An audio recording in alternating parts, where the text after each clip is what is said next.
You wake up, you go to work, you laugh when you're supposed to laugh. You reply, "I'm fine," when someone asks how you are. But somewhere along the way, you stopped actually feeling any of it. Not sad, not happy, just flat. Like you're watching your own life through a window instead of living inside it. Here's the strange part.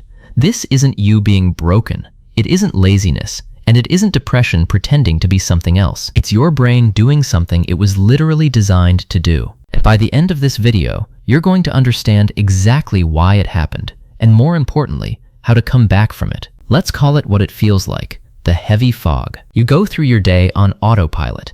Tasks get done, mechanically, robotically, but you're not present for any of them. Even the people you love the most, you look at them and think, "I should feel something right now." And you don't. Your limbs feel heavier than usual. Getting out of bed feels like wading through wet cement.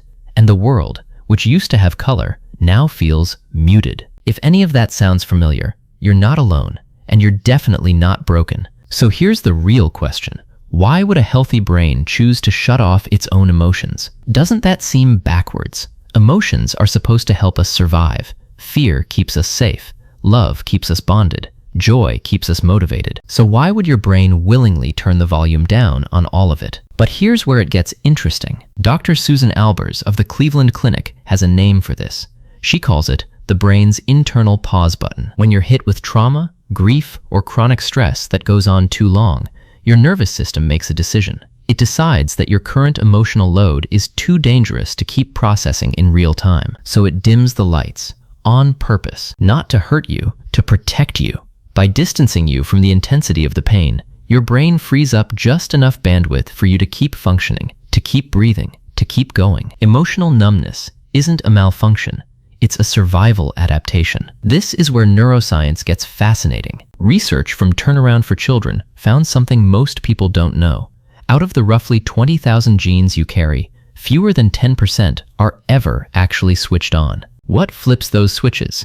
Your environment, your experiences, your ongoing sense of safety or danger. So if your environment has been signaling chronic threat for months or years, a toxic job, a painful relationship, an overwhelming loss, your brain undergoes what's called epigenetic adaptation. It literally starts prioritizing survival circuits over emotional ones. What most people don't realize is that this isn't a permanent rewrite. It's a temporary setting. And settings can be changed. Here's the deeper layer most people never hear about. In the animal kingdom, when a creature can't fight a predator and can't outrun it either, it does something else entirely. It freezes. This is called the dorsal vagal response, and it's part of polyvagal theory. The freeze protects the animal from feeling the full agony of an attack it can't escape. Humans have the exact same wiring. When life becomes something you can't fight and can't flee, a breakup you didn't choose, a diagnosis, a loss that hits too hard, your nervous system pulls the same ancient lever. It shuts down emotional pathways so you can simply endure the unendurable. That numbness you feel, it's not weakness. It's one of the oldest survival tools in the animal kingdom, running quietly inside you. Now here's the twist almost nobody talks about. You'd think chronic stress just makes your body tired. That's actually a myth.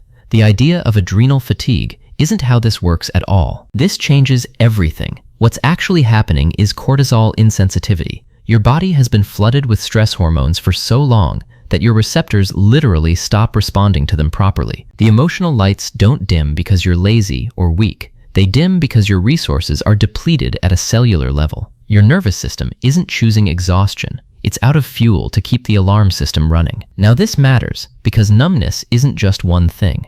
There are several versions of it, and mixing them up leads people to treat the wrong problem. Emotional blunting feels like, I know I should feel something, but I don't, and it often shows up after starting certain medications. Anhedonia is different.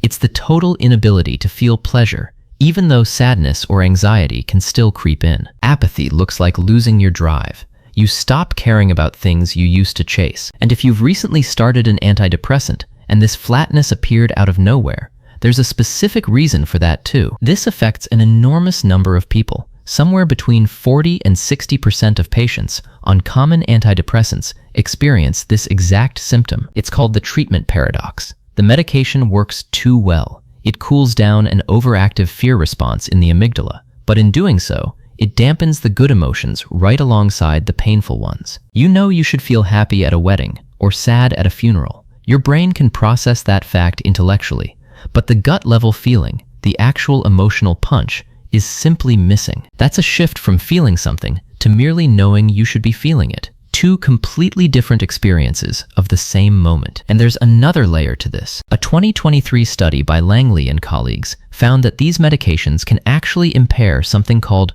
probabilistic reversal learning. In plain terms, patients can still process consequences intellectually. They know what happened and why, but they lose the ability to feel the emotional impact of it. Interestingly, this same mechanism has been linked to reduced motivation and even sexual dysfunction, because the reward pathways that make life feel meaningful are being quietly dimmed alongside everything else. So take a step back for a second. Whether it's trauma, burnout, grief, or a side effect of medication, every single pathway leads to the same core truth.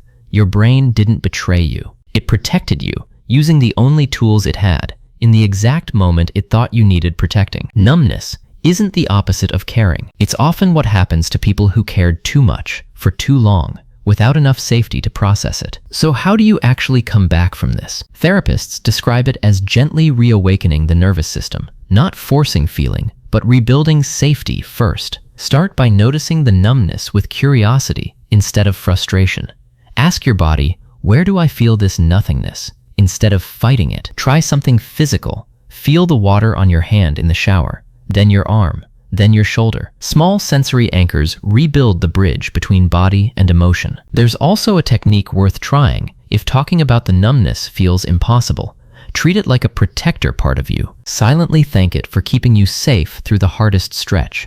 Then gently let it know the danger has passed and it's safe to loosen its grip. And if a specific emotion feels completely out of reach, some therapists recommend dramatization. Write out how that emotion physically shows up. A tightening stomach, stinging eyes, short breath. Then act out those physical movements on purpose. Sometimes the body leads the mind back to feeling, not the other way around. And build safe cues into your day. A familiar playlist, a pet's presence, a predictable routine. Your nervous system needs proof of safety before it will risk feeling again. Here's the insight to walk away with. Emotional numbness was never proof that something is wrong with you. It was proof that your brain was working exactly as designed, protecting you from more than you could hold at the time. You're not broken. You were never broken. You were protected. And because your brain is capable of change at any age, this fog is not permanent. Safety, patience, and small daily practice can bring the color back. If any part of this felt like it was describing you,